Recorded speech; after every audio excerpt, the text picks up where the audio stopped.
Hello Amish, இன்னைக்கு வந்து யோ மிலிட்ரியோட part 4 தான் வந்து பார்க்க போகிறோம். லாஸ்ட் பார்ட் பார்க்கலன்னா போய் பார்த்துட்டு வந்துடுங்க. லாஸ்ட் பார்ட்டில் வந்து ஒரு கலவரமே வந்து நடந்திருக்கும். எல்லா கலவரமும் முடிஞ்சதுக்கப்புறம் ஸோ நீங்கள் வந்து பெட்லையும் ஜேகே வந்து உன் பெட்டுக்கு நேராக இருக்க சோஃபாலையுமே வந்து படுத்துருந்துருப்பாரு. நீங்கள் அந்த சைடு திரும்பி இருக்கையில் அவர் உங்களை பற்றி வந்து நினச்சிட்டே வந்து அந்த சைடு திரும்பி படுத்திருப்பாரு. அவர் அங்கிட்டு திரும்பி படுத்ததுக்கப்புறம் நீங்கள் அவரை பற்றி நினச்சிட்டு நீங்கள் வந்து அப்படியே வந்து தூங்கியிருப்பீங்க. ஸோ இதோட தான் நம்ம லாஸ்ட் பார்ட் வந்து ஸ்டாப் பண்ணோம். So the present scene morning ஒரு 4 o'clock கிட்ட உங்கள் அலாரம் வந்து அடிக்குது. நீங்கள் வந்து நைட்டு தூங்கினதே வந்து ஒரு 12:30 மணிக்கு மேலே தான். ஸோ நல்லா அசந்த வந்து தூங்கிட்டு இருக்கீங்க. அப்போல்லாம் அந்த அலாரம் சவுண்ட் டிஸ்டர்ப் ஆகிட்டு ஜேகே வந்து எந்திரிக்கிறாரு. ஸோ எந்திரிச்சிட்டு அவர் வந்து ரெஸ்ட் ரூம் வந்து போயிட்டு டைம் வந்து பார்க்குறாரு. 4:10க்கு மேலே ஆயிடுச்சு. நீங்கள் வந்து ஒரு 5 o'clock கிட்ட வந்து அவர் வீட்டிலேருந்து கிளம்புனாதான் நீங்கள் இருக்க இடத்துக்கு ரீச் ஆகி நீங்கள் கிளம்பி வந்து ஆஃபீஸ் போக முடியும். அதனால அவர் வந்து உங்களை எழுப்புவோமா இல்லாட்டி இன்னைக்கு ஆஃபீஸ் லீவ் போட சொல்லிடலாம் அப்படின்னு சொல்லிட்டு வந்து யோசிக்கிறாரு. ஏன்னா அவருக்கு வந்து தெரியும் நீங்கள் லேட்டாக தான் தூங்குனீங்க, ரொம்ப டயர்டாக இருப்பீங்க, அப்படி இப்படின்னு ஒரு 3 மணி நேரம் 4 மணி நேரம் தான் வந்து தூங்கியிருக்கீங்க. நீங்கள் இந்த அரை தூக்கத்தோடு எந்திரிச்சு போயிட்டு ஆஃபீஸ்லேயே ஒழுங்காக கான்சன்ட்ரேஷன் பண்ணி வந்து ஒர்க் பண்ண முடியாது. அதனால சரி அவர் தூங்கட்டும் அப்படின்னு சொல்லிட்டு அவருமே வந்து போய் வந்து படுத்துட்டாரு. ஸோ கரெக்டாக உங்களுக்கு வந்து ஒரு 7:30 போல் வந்து முழிப்பு வருது.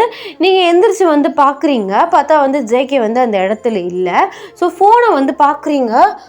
ஐயோ 7 மணி ஆச்சே, நல்லா தூங்கிட்டேனே, நான் இன்னுமே கிளம்பி கேப் புக் பண்ணி நான் போய் அங்கே குளித்து ஃப்ரெஷ்ஷாக போய் கிளம்புறதுக்குள்ளே எப்படி லேட்டாக போயிடும். ஸோ நைட்டு தூங்கினதும் லேட்டு, அலாரம் அடிச்சிச்சே அப்படின்னு தூங்கிட்டோம். இருந்தாலும் இவர் எந்திரிச்சு வெளில போயிருக்காரு. அப்போ எந்திரிச்சு சீருக்கு என்னையும் எழுப்பி விட்டுருக்கலாம்ல அப்படின்னு சொல்லிட்டு நீங்கள் கன்ஃபியூஸ்டாக எந்திரிச்சு ரெஸ்ட் ரூம் வந்து போயிட்டு வெளியில் வந்து போகிறீங்க. பார்த்தா உங்கள் ஃப்ரெண்ட்ஸ் எல்லாருமே ஹாலில் வந்து குடிச்சு மட்டையாகிட்டு இருக்காங்க. நீங்கள் வந்து ஜேகே வந்து தேடுறீங்க. பார்த்தா கிச்சன் சைடு வந்து சவுண்ட் வருது. நீங்கள் கிச்சன் சைடு வந்து போகிறீங்க. பார்த்தா வந்து ஒரு ஃப்ரெண்டு நிற்கிறாரு. ஸோ அவருக்கு பக்கத்தில் வந்து ஜேகே நிற்கிறாரு. நீங்கள் சடனாக வந்து திரும்பிட்டீங்க. அப்போ இல்லை, ஹலோ சிஸ்டர், நீங்கள் ஜேகே பார்க்க தான் வந்திருக்கீங்கன்னு எங்களுக்கு தெரியும், நான் போகிறேன் அப்படின்னு சொல்லிட்டு வந்து அவர் வந்து கிச்சன்லேருந்து வெளில போயிட்டாரு. உங்களுக்கு ஒரு மாதிரி இருக்குது. நீங்கள் திரும்பிட்டு சரி சார் நான் கிளம்புறேன், ஆக்சுவலாக லேட் ஆகிடுச்சு, இன்றைக்கி ஆஃபீஸ் லீவ் தான் போடணும் போல் இருக்குது, உங்கள் ஃப்ரெண்ட்ஸ் எல்லாருமே வந்திருக்காங்க, நேற்றே என்ன நினச்சாங்களோ தெரியல, அண்ட் நீங்கள் பண்ண ஹெல்ப்புக்கு தேங்க்யூ அப்படின்னு சொல்லிட்டு வந்து திரும்புகிறீங்க. அவர் நில்லு அப்படின்னு சொல்கிறாரு. நீங்கள் வந்து ஷோ நில்லு, இது வந்து எவ்வளோ வந்து கைண்டாக சொல்லலாம், அது கூட இப்படி அலட்டுறாரே அப்படின்னு சொல்லிட்டு நீங்கள் அவரை பார்க்குறீங்க. அதுக்காக வீட்டுக்கு வந்தவங்களுக்கு ஒரு காஃபி கூட போடாமல் கொடுக்காமலாம் காலையில் துரத்திலாம் விட முடியாது, இந்தா அப்படின்னு சொல்லிட்டு காஃபியை வந்து நீட்டுறாரு. நீங்கள் அவரை கன்ஃபியூஸ்டாக பார்க்குறீங்க. அது சார் நான் ப்ரஷ் பண்ணலை. ஓ, ப்ரஷ் பண்ணால் தான் நீங்கள் காஃபி டீலாம் கொடுப்பீங்களா? என் பெட் காஃபி பெட் டீ இதெல்லாம் குடிக்க மாட்டிங்களா? குடிப்பேன் தான், அப்புறம் என்னடி சீன் போடுற அப்படி அப்படின்னு சொல்லிட்டு வந்து கையில் கொடுக்குறாரு. நீங்கள் வாங்கி வந்து குடிக்கிறீங்க. ஸோ அந்த காஃபி வந்து ரொம்பவே நல்லா இருக்குது. பரவாயில்லையே, காஃபி சூப்பராக போடுறீங்களே, உங்கள் ஃப்யூச்சர் ஒய்ஃப் ரொம்ப லக்கி அப்படின்னு சொல்லிட்டு வந்து குடிக்கிறீங்க. அவர் லைட்டாக உங்களை பார்த்து வந்து சிரிச்சுக்கிறாரு. ஸோ சிரிச்சுட்டு காஃபி குடிச்சிட்டு ஓகே சார், காஃபிக்கும் தேங்க்யூ, நான் கிளம்புறேன். இப்போ எதுக்கு நீ போகிறன்ட்டு நிற்கிற? இல்லை சார், ஆக்சுவலாக 8 o'clock கிட்ட ஆக போகுது, நான் இனிமேல் போயிட்டு ஃப்ரெஷ்ஷப் ஆகணும். நேற்று போட்டு ட்ரெஸ்ஸோடு எவ்வளோ நேரம் இருக்குது சொல்கிறீங்க, குளிக்காமல் ப்ரெஷ் பண்ணாமல்? ஓ, நீ அப்படி சொல்கிறியா? சரி இரு, நான் வந்து ட்ராப் பண்ணுறேன். ஐயோ அதெல்லாம் வேணாம், உங்கள் ஃப்ரெண்ட்ஸ்லாம் இருக்காங்க. எதுக்கு ஃப்ரெண்ட்ஸ்லாம் இருக்காங்க? ஃப்ரெண்ட்ஸ்லாம் இருக்காங்கல்ல, நேற்றே நான் உங்ககிட்ட எல்லாமே சொல்லிட்டேன், அதெல்லாம் ஒன்றும் நினச்சிக்க மாட்டாங்க. 5 minutes இரு, ட்ரெஸ் சேஞ்ச் பண்ணிட்டு வரேன் அப்படின்னு சொல்லிட்டு அவர் வந்து ரூமில் போயிட்டு ட்ரெஸ் சேஞ்ச் வந்து பண்ணுறாரு. நீங்கள் வந்து உங்கள் திங்ஸ்லாம் எடுத்துகிட்டு வந்து வெளியில் வர்றீங்க. நீங்கள் வெளியில் வந்து ரூமை விட்டு வந்து வெளியில் வரும்போது உங்கள் கண்ணில் வந்து தூசி விழுந்துருச்சு. நீங்கள் அதை தேய்ச்சிட்டே வந்து வரும்போது ஒருத்தர் கையில் வந்து ஏறி மிதிச்சிடுறீங்க. ஸோ அவர் வந்து கத்துறாரு. நீங்கள் சடனாக வந்து பயந்துட்டீங்க. அப்படியே ஓரமாக போயிட்டு வாயில் கை வச்சுட்டு நிற்கிறீங்க. அவர் ஐயோ என் கை போச்சு, எனக்கு ஆக்சிடெண்ட் ஆயிடுச்சு அப்படின்னு சொல்லிட்டு அரை போதையில் வந்து கத்துறாரு. ஜேகே என்னாச்சு ஏதாச்சுன்னு வெளியில் வந்து பார்க்குறாரு. உங்களை பார்த்து என்னாச்சு, எதுக்கு இவன் இப்படி கத்துறான்? அது சாரி சார், கண்ணில் தூசி விழுந்துருச்சுன்னு தேய்ச்சிட்டே வந்தேனா இவர் கை இருக்கிறத நான் கவனிக்கலை, மிதிச்சிட்டேன் சார். அதான் அவர் என்னமோ கத்துறாரு. ஐயோ சாரிண்ணா அப்படின்னு சொல்லிட்டு நீங்கள் அவரை பார்த்து வந்து சொல்கிறீங்க. ஸோ அவர் வந்து போதையிலே வந்து கத்திட்டு உழம்பிட்டு அப்படியே வந்து அங்கிட்டு வந்து படுத்துடுறாரு. ஜேகே ரிலீஃபாக ப்ரீத் பண்ணிவிட்டு, ஐம் சாரி, அவங்க எல்லாமே குடிச்சிருக்காங்க, அவங்களுக்கு எதுவும் தெரியாது, நீ வெளியில் வெயிட் பண்ண, நான் வர்றேன் அப்படின்னு சொல்லிட்டு அவரோட மொபைல் கார் கீழே எடுத்துகிட்டு வந்து வர்றாரு. நீங்கள் வாசலில் வந்து வெயிட் பண்ணுறீங்க. ஸோ நீங்கள் பேசஞ்சர் சீட்டில் ஏறிட்டீங்க, அவர் டிரைவர் சீட்டில் வந்து ஏறிட்டார். ஸோ கொஞ்சம் நேரம் வந்து அமைதியாக இருக்குது அந்த ட்ராவல். ஸோ அப்போலாம் வந்து கேட்குறீங்க, ஆமாம் சார், நீங்கள் இப்போ இருக்கிறது வாடகை வீடா இல்லை சொந்த வீடா?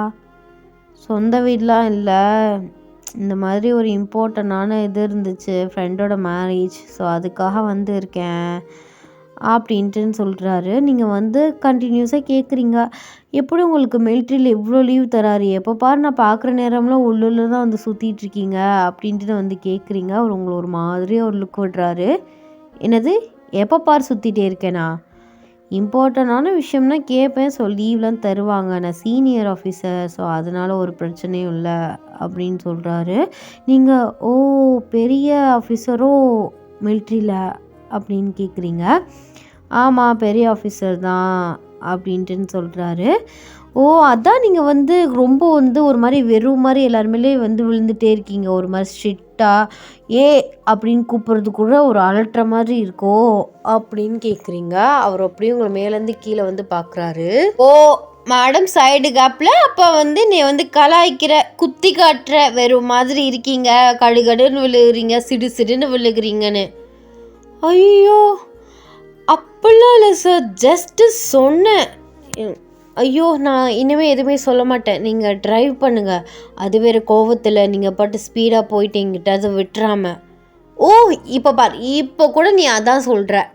ஐயோ சார் சாரி சார், தெரியாமல் கேட்டேன் அப்படின்னு சொல்லிட்டு நீங்கள் விண்டோ சைடு வந்து திரும்பிட்டீங்க. அவர் அப்படியே வந்து உங்களை பார்த்து சிரிச்சிட்டே வந்து ட்ரைவ் வந்து பண்ணிகிட்ருக்காரு. அப்போல அவர், ஆமாம் நான் ஒன்று கேட்டால் எதுவும் நினச்சிக்க மாட்டியே? அதெல்லாம் ஒன்றும் இல்லை சார், கேளுங்க. ஏன் நீ இவ்வளோ கஷ்டப்படுற, ஐடி கம்பெனி போகிற, என் ஃப்ரெண்டோட வீட்லேயும் டியூஷன் எடுக்கிற, அவ்வளோ பெரிய பிரச்சனையே உங்கள் வீட்டில்? ஆமாம் சார், பெரிய பிரச்சனையே இருக்குது. அக்கா மேரேஜ் லவ் மேரேஜ் தான் பண்ணா, பட் சிம்பிளாக பண்ணிப்போன்னு இல்லாமல் அந்த மாப்பிள்ளை தான் வேணும்னு சொல்லிட்டு அவங்க கொஞ்சம் ஒருத்தான ஃபேமிலி தான், பட் இப்போது கொஞ்சம் அவங்க பிஸ்னஸில் கொஞ்சம் பிரச்சனை இருக்குது, அதனால கொஞ்சம் டவுன் ஆகிட்டாங்க. அதனால அவள் இங்கே தான் வந்து இருக்கா. அவளோட செலவு, அவள் வந்து குடும்ப சூழ்நிலை புரிஞ்சிக்காமல் தாறுமாற செலவு பண்ணுறவ, அப்பாவும் அவளை எதுவுமே கேட்க மாட்டாங்க. அதுவும் இல்லாமல் அவள் கல்யாணத்துக்கு வாங்கின கடன் செலவு இதெல்லாம் ஜாஸ்தி இருக்குது. அம்மாவும் முடியாத அம்மா, அதனால் இவ்வளோ கஷ்டப்படுறேன் சார் அப்படின்ட்டுன்னு வந்து சொல்கிறீங்க. ஓ அப்போது உனக்கு வயசு இப்போது வந்து மேக்ஸிமம் உனக்கு ஒரு 20 வயசு இருக்கும், 21 வயசு ஆச்சு. ஸோ இன்னும் ஒரு 3 or 4 இயர்ஸில் உனக்கும் மேரேஜ் பண்ணணும். நீ மேரேஜ் பண்ணி போயிட்டேன்னா உங்கள் வீட்டை வந்து உன்னால் சரியாக வந்து மேனேஜ் பண்ணிக்க முடியாது. இந்த அளவுக்கு நீ வந்து உழைக்கிற மாதிரி உழைக்க முடியாது. அங்கே இருக்க அவங்கள பொறுத்த வரைக்கும், நீ போகிற வீட்டை பொறுத்த வரைக்கும் தான் எல்லாமே இருக்குது. என்ன பண்ணுவ? அட ஏன் சார் நீங்கள் மேரேஜ்க்கெலாம் போகிறீங்க, அந்த ஆசையெல்லாம் எனக்கு இல்லை, அதெல்லாம் நடக்குமா அப்படிங்கிறதே எனக்கு ஒரு சந்தேகம் தான். என்ன நீ இப்படி சொல்கிற? ஆமாம் சார், எங்கள் வீட்டில் பொண்ணு கேட்டு யாராச்சும் வரணும், இவளையும் கட்டி கொடுத்துட்டா இவ்வளோ கடனை யார் அடைப்பா அப்படின்னு எல்லாருக்கும் யோசனை வரும். அப்புறம் என்னை கட்டி கொடுக்குற செலவு இதெல்லாம் இருக்குல்ல சார், எனக்கு கல்யாணம் இதெல்லாம் நடக்காதுன்னு தான் தோணுது அப்படின்ட்டு நீங்கள் கேஷுவலாக சொல்கிறீங்க. அவர் அப்படி உங்களை பார்த்துட்டு, சரி சரி விடு பார்த்துக்கலாம், நடக்கணும்னு இருந்தால் கண்டிப்பாக உனக்கு நடக்கும் அப்படின்னு சொல்லிட்டு அவர் வந்து ட்ரைவ் வந்து பண்ணிகிட்ருக்காரு. ஸோ கொஞ்ச நேரத்தில் நீங்கள் இருக்க இடத்துக்கு வந்து ரீச் ஆகிட்டீங்க. ஸோ காரை விட்டு வந்து இறங்கிட்டு, தேங்க்யூ சார் நான் போயிட்டு வரேன் அப்படின்ட்டு சொல்லிட்டு திரும்புகிறீங்க. ஸோ அவரும் சரின்னு சொல்லிட்டு வந்து வண்டியை ஸ்டார்ட் பண்ணிட்டாரு. ஸோ சடனாக அவங்கள கூப்பிடுறாரு. ஹே ஒயன் 1 minute அப்படின்ட்டு நான் வந்து கூப்பிட்றாரு. ஸோ நீங்கள் திரும்புகிறீங்க. என்ன சார் ஏதாச்சும் விட்டுட்டு போயிட்டேனா? அதில் திரும்ப திரும்ப சொல்கிறேன், இந்த மாதிரி ஆஃபீஸில் வந்து கூட ஒர்க் பண்ணுறவன் நல்லா தான் பேசினா, ஃப்ரெண்டு இண்டுன்னு சொல்லிட்டு இந்த மாதிரி வெளியில் சுற்றுறது, அங்கே கூட்டிகிட்டு போகிறேன்னு சொன்னால், ஹெல்ப் பண்ணுறேன்னு சொல்கிறான்னு சொல்லிட்டு வேறு எந்த பையன் கூடயும் சுற்றாத. சுற்றுனது தெரிஞ்சால் பார்த்தேன்னா எங்கே இருந்தாலும் சலார் நனைஞ்சிருவேன். நேற்று வாங்கின அடி ஞாபகம் இருக்குல்ல அப்படின்னு கேட்குறாரு. நீங்கள் சடனாக வந்து உங்கள் கன்னத்தில் வந்து கையை வச்சுறீங்க. ஸோ இதை பார்க்கல அவருக்கு வந்து உள்ளே வந்து சிரிப்பாக வருது. பட் இருந்தாலும் கொஞ்சம் வந்து ஹார்ஷாக வந்து பேசுகிறாரு.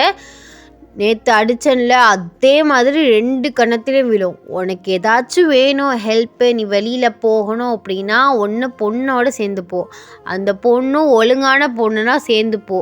அப்படி இல்லைன்னா எந்த டைமாக இருந்தாலும் என் நம்பர் வச்சிருக்கேல, எனக்கு கால் பண்ணு. உனக்கு கண்டிப்பாக என்ன விஷயமா இருந்தாலும் நான் ஹெல்ப் பண்ணுறதுக்கு வருவேன், ஓகேவா?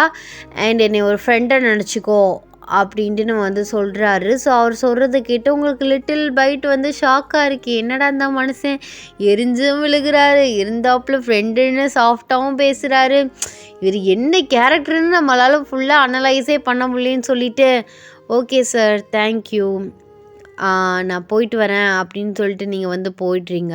அவர் அப்படியே உங்களை நினச்சி சிரிச்சுட்டே வந்து காரை வந்து ஸ்டார்ட் பண்ணிவிட்டு ஸோ அவரோட வீட்டுக்கு வந்து போயிடுறாரு. டேஸ் வந்து இப்படியே போகுது. ஸோ 2 months வந்து பாஸ் ஆகுது. நீங்கள் வந்து ஜேகேவை மீட் பண்ணவே இல்லை.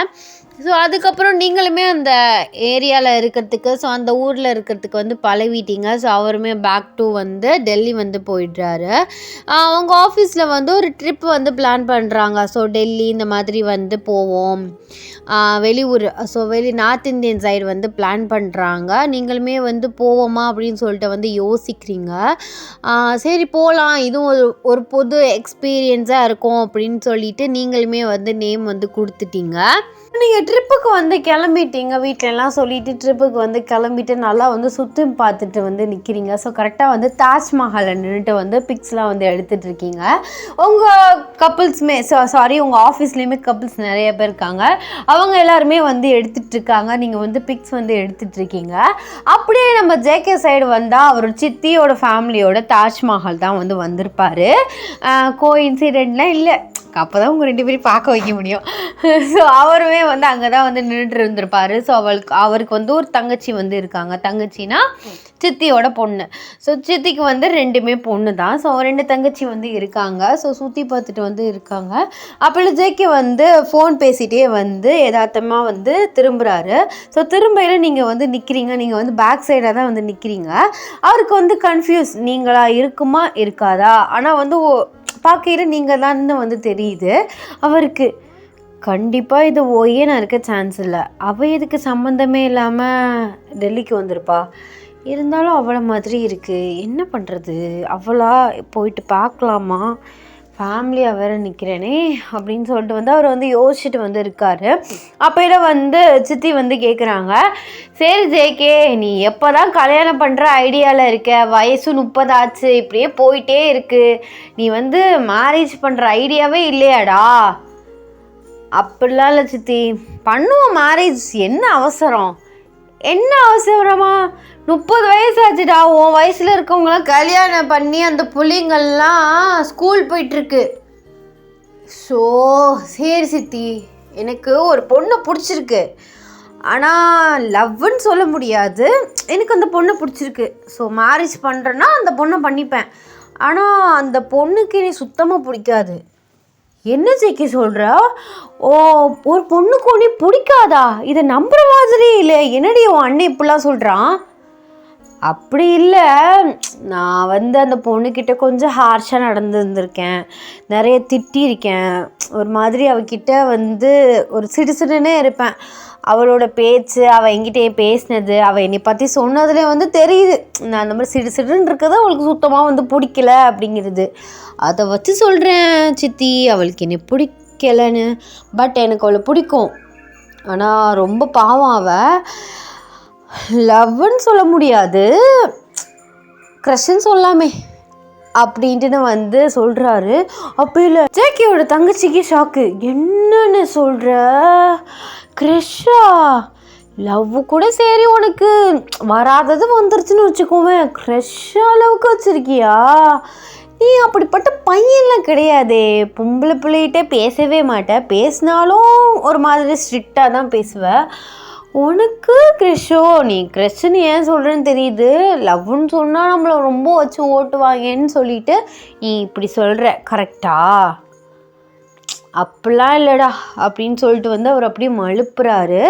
சரி, அந்த பொண்ணோட ஃபோட்டோ காட்டு பார்ப்போம், எங்கள் அண்ணனுக்கு ஏற்ற ஜோடியான்னு அப்படின்ட்டு நான் வந்து கேட்டுட்ருக்கையில் நீங்கள் வந்து சடனாக வந்து திரும்புகிறீங்க. ஸோ திரும்பியில் வந்து ஜேகே வந்து நிற்கிறாரு, ஃபேமிலியோடு நிற்கிறத வந்து பார்த்துட்டிங்க.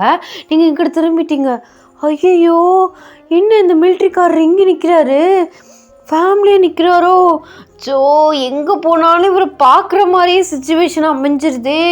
அந்த சைடு திரும்பிடாத ஓயேன், நீ மாட்டினேன்னு வச்சுக்கோ அவ்வளோதான் அப்படின்னு சொல்லிட்டு வந்து நீங்கள் நார்மலாக வந்து சுடிதார் போட்டு சால் மேலே போட்டிருக்கீங்க, அது திடீர்னு வந்து முக்காடை வந்து போட்டுட்டீங்க. அவர் வந்து நீங்கள் நிற்கிற சைடு வந்து திரும்புகிறாரு. அதுவா அந்த பொண்ணு, நான் அந்த பொண்ணோட ஃபோட்டோஸ் எதுவும் எடுத்ததில்ல, அந்த நிற்கிறதுல ஒரு கேங்கு. ஆமாடா, ஒரு கேங்கு நிற்கிறாங்க, காலேஜ் இல்லாட்டி ஆஃபீஸ் அந்த மாதிரியா இருக்கும், ட்ரிப்பு எதுவும் வந்திருக்காங்க போல். அதில் அந்த பிங்க் சுடிதார் போட்டிருக்கால, ஆமாம் அந்த பொண்ணான்னு தெரியல, ஆனால் அவள் திரும்பியிருக்கா. பட் பின்னாடியிலேருந்து பார்க்கையில் அவள் அந்த பொண்ணு மாதிரி தான் இருக்கா, பட் கன்ஃபார்ம்டாக தெரியல. அப்புறம் என்ன, நம்ம முன்னாடி போய் பார்த்து அந்த பொண்ணா இல்லையான்னு கன்ஃபார்ம் பண்ணிடுவோம்டா. அது எப்படிம்மா போய் பார்க்க சொல்கிறீங்க?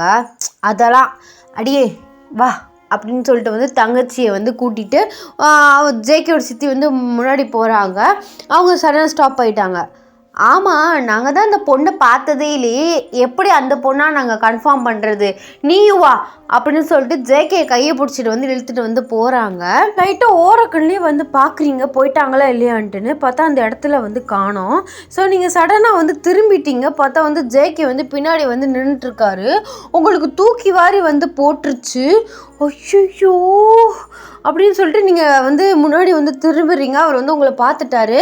சித்தி, அதே பொண்ணுதான், அவள் தான் ஆஃபீஸில் ட்ரிப்பு கூப்பிட்டு வந்திருக்காங்க போல் அப்படின்னு சொல்லிட்டு வந்து உங்கள் பின்னாடி வந்து ஃபேமிலியாக நிற்கிறாங்க. அப்போல அந்த பொண்ணு கூப்பிட்றா. ஸோ நீங்கள் வந்து திரும்புகிறீங்க. யார் நீங்கள் அப்படின்னு சொல்லிட்டு வந்து ஜேகே வந்து பார்க்குறீங்க. அவர் உங்களை ஒரு மாதிரியாக வந்து முறைக்கிறாரு. ஐயோ சார், நீங்கள் இங்கே என்ன பண்ணுறீங்க அப்படின்ட்டு நான் வந்து கேட்குறீங்க. ஓ மேடம், இப்போ தான் என்னை வந்து பார்க்குறீங்க? ஆமாம், இந்த இடத்துல இப்போ தான் உங்களை பார்க்குறேன். ஓ, பார்த்துட்டு எதுக்கு திரும்பினேன்? நான் எப்போ திரும்பினேன்? இல்லை, அதுக்கு முன்னாடி சும்மா நார்மலாக சுடிதாரோட சாலை மேலே போட்டிருந்தேன். இப்போ என்னென்னா முக்காடு மாதிரி போட்டு மூஞ்ச மறைச்சிட்டு நிற்கிற.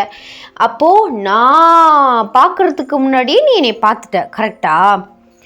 ஐயோ, அப்பெல்லாம் இல்லை சார், நீங்கள் பாருங்கள் வெயில் எப்படி மண்டையை பொழக்குதுன்னு, அதனால ஃபேஸ் எதுவும் டேமேஜ் ஆகிடும் அப்படின்னு சொல்லிட்டு நான் முக்காடு மாதிரி போட்டேன். இதெல்லாம் ஒரு கேள்வியா சார்? சரி, இதுதான் என் சித்தி, இது என் 2 தங்கச்சிங்க அப்படின்னு சொல்கிறாரு. நீங்கள் அப்படியா, ஹாய் ஆண்டி, ஹாய்டா அப்படின்ட்டு வந்து சொல்லிவிட்டு மனசுக்குள்ளே, இதை நான் கேட்டேனா? இப்போ எதுக்கு சம்மந்தமே இல்லாமல் அவருக்கும் குடும்பத்தை வந்து என்கிட்ட வந்து சொல்லிகிட்ருக்காரு. ஷோ அப்படின்னு சொல்லிட்டு நீங்கள் வந்து ஒரு மாதிரி அக்குவாடாக சிரிச்சிட்டு நிற்கிறீங்க. அப்போ ஜேகேவோட ஒரு சிஸ்டர், பரவாயில்ல அழகாக இருக்காங்க அப்படின்னு சொல்லிட்டு அவங்க சிக்னலாகவே இங்கே பேசிக்கிறாங்க. உங்களுக்கு மண்டை வந்து பிச்சுக்கிறது. சரி சார், நீங்கள் உங்கள் ஃபேமிலியோட டைம் ஸ்பெண்ட் பண்ணிகிட்ருக்கீங்க, நான் ஆஃபீஸில் இருந்து ட்ரிப் வந்திருக்கேன், நான் கிளம்புறேன் அப்படின்னு சொல்லிட்டு வந்து திரும்புகிறீங்க. அப்போல வந்து அவரோட சித்தி வந்து உங்கள் கையை பிடிக்கிறாங்க. நீங்கள் என்ன ஆண்டி அப்படின்ட்டு வந்து கேட்குறீங்க. அதுவா, நாங்கள் இப்போ வீட்டுக்கு தான் போகிறோம், டைம் என்ன 12 o'clock தான் ஆகுது, நீ எங்கள் வீட்டுக்கு சாப்பிட வரியா? அது வந்து ஆண்டி, நான் ட்ரிப்பும் வந்திருக்கேன், நாங்கள் வேறு பிளேஸுக்கு போகணும், அதான் நான் சொல்லிட்டு வர முடியாது, பர்சனலாக எங்கேயும் போக முடியாது. என்ன ஏன் உருட்டுறியா? ஐயோ அப்படிலாம் இல்லை சார், சத்தியமா நான் இப்போ வந்துட்டேன்னு வச்சுக்கோங்களேன், அப்புறம் எப்படி நான் திரும்பி ரிட்டர்ன் அவங்க இருக்க இடத்துக்கு போகிறது? நான் கொண்டு போய் விட்டுறேன். ஸோ எந்த லாட்ஜில் தங்கியிருக்கீங்கன்னு சொல்லு, நீ சாப்பிட்டுட்டு நைட்டு வா. ஸோ நைட்டு நான் உன்னை கொண்டு எந்த லாட்ஜில் ஸ்டே பண்ணியிருக்கியோ அங்கே ட்ராப் பண்ணிட்டு போகிறேன். ஐயோ சார், அதெல்லாம் செட் ஆகாது ஆண்டி, நான் இன்னொரு நாள் வரேன். ஓ, நீங்கள் இன்னொரு நாள் நீங்கள் ட்ரிப்புக்கு வருவீங்கன்ட்டு நாங்கள் வெயிட் பண்ணிகிட்ருப்போமா? ஐயோ அப்படிலாம் இல்லை சார். இவர் என்ன வீட்டுக்கு சாப்பிட கூப்பிட்டா கொஞ்சம் கைண்டாக கூப்பிடுறோன்னு இல்லாமல் இப்படி எரிஞ்சு அப்படி மிரட்டுறாரு. இப்போ நான் என்னென்னு பண்ணுறது? ஸோ இந்த கருமத்துக்கு தான் நான் அந்த முக்காடை போட்டுட்டு நின்னேன், அதையும் பார்த்து தொலைச்சிட்டாங்க. ஷோ அப்படின்னு சொல்லிட்டு நீங்கள் உங்கள் மைண்ட் வாய்ஸ்ன்னு நினச்சி பேசிகிட்டு இருக்கீங்க. ரொம்ப போட்டு கம்பல் பண்ணுறாங்க. சரி, இதுக்கு மேலே இவங்கிட்ட தப்பிக்க முடியாது அப்படின்னு சொல்லிட்டு, சரி சார், நாளைக்கு யாரும் வெளியில் போகிற மாதிரி பேசிக்கல. நாளைக்கு எல்லோரும் முக்கால்வாசி பேர் வெளியில் போக மாட்டோம். ஸோ லாட்ஜில் தான் ஸ்டே பண்ணியிருப்போம். நான் நாளைக்கு வரட்டா? லன்ச் டின்னர் எல்லாமே வீட்லேயே முடிச்சுட்டு நான் திரும்பி என்னை ட்ராப் பண்ணிடுங்க.